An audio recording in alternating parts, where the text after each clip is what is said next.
नमस्कार, न्यूज 18 का digital platform और मैं हूं आपके साथ प्रशांत कटारे। तो ईरान को लेकर कई खबरें आज सामने आई हैं, परमाणु बातचीत को लेकर भी और ईरान के राष्ट्रपति मसूद पेजेश्कियान को लेकर भी। इसके साथ ही ईरानी राष्ट्रपति के बेहद अहम बयान की भी बात करेंगे आज। ओमान की मध्यस्थता में चल रही परमाणु वार्ता 13 जून को रुक चुकी थी। कारण था ईरान का इजरायल पर हमला, और यही कारण था कि ये बातचीत बीच मझधार में ही छूट गई। और अब जब युद्ध विराम हो चुका है तो एक बार फिर से इस बात की चर्चा शुरू हो चुकी है कि क्या अमेरिका और ईरान के बीच फिर से बातचीत शुरू हो सकती है।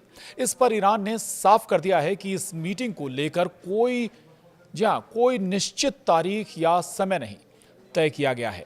ईरान ने सोमवार को कहा कि अमेरिका के साथ अगले दौर की परमाणु वार्ता के लिए अभी कोई तारीख, समय या स्थान तय नहीं किया गया है। दूसरी तरफ एक खबर यह भी है कि ईरान के रक्षा मंत्री ने एक बार फिर से इजरायल समेत दूसरे दुश्मनों को साफ चेतावनी दे दी है और कह दिया है कि ईरान किसी भी युद्ध के लिए पूरी तरह से तैयार है।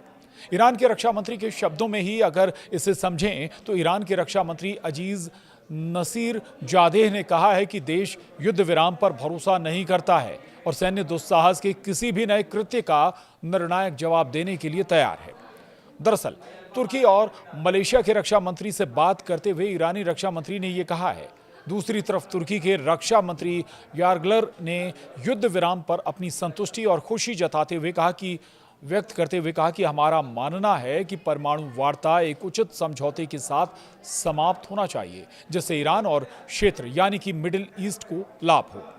वहीं मलेशिया के रक्षा मंत्री ने कहा कि ईरान मलेशिया के लिए एक मित्रवत और विश्वसनीय देश है। उन्होंने आगे कहा कि हम युद्ध के लिए इजरायल को दोषी मानते हैं, इसीलिए हमने शुरू से ही इस हमले की कड़ी निंदा की है। अब बात ईरान के राष्ट्रपति मसूद पेजेश्कियान की। तो अब ईरान के राष्ट्रपति ने इजरायल के विनाशकारी एजेंडे के खिलाफ क्षेत्रीय एकता का आह्वान किया है। मसूद पेजेश्कियान ने सोमवार को मध्य पूर्व में इजरायल की विनाशकारी भूमिका के खिलाफ देशों को चेताते हुए कहा है कि इजरायल तोड़ने की कोशिश वाला एजेंडा लेकर चल रहा है। ऐसे में इस क्षेत्र यानी कि मिडिल ईस्ट के देशों को आपस में एक होना होगा।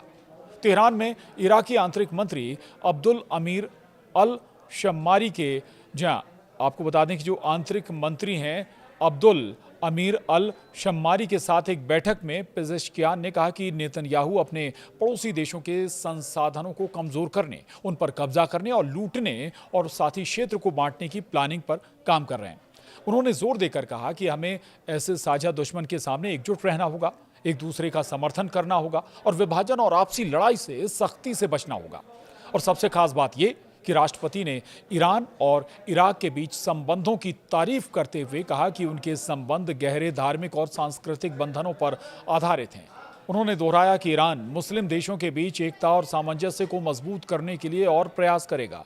उन्होंने सभी क्षेत्रों में इराक के साथ सहयोग बढ़ाने के लिए ईरान की तरफ से तत्पर रहने की बात भी कही। बताएं कि ये खबर ऐसे समय में आई है जब ईरान की सरकारी समाचार एजेंसी फार्स के अनुसार जून में एक इजरायली हवाई हमले में ईरानी राष्ट्रपति मसूद पेजेश्कियान मामूली रूप से घायल हो गए थे। रिपोर्ट में कहा गया कि 16 जून को तेहरान में एक गुप्त भूमिगत प्रतिष्ठान को निशाना बनाकर 6 बम गिराए गए, जहां पेजेश्कियान ईरान की सर्वोच्च राष्ट्रीय सुरक्षा परिषद की एक उच्च स्तरीय आपात बैठक में भाग ले रहे थे। तो ये ईरान से जुड़ी जो बातचीत है, महत्वपूर्ण अपडेट आज हमने आपको दी। आज के लिए इतना ही। नमस्कार।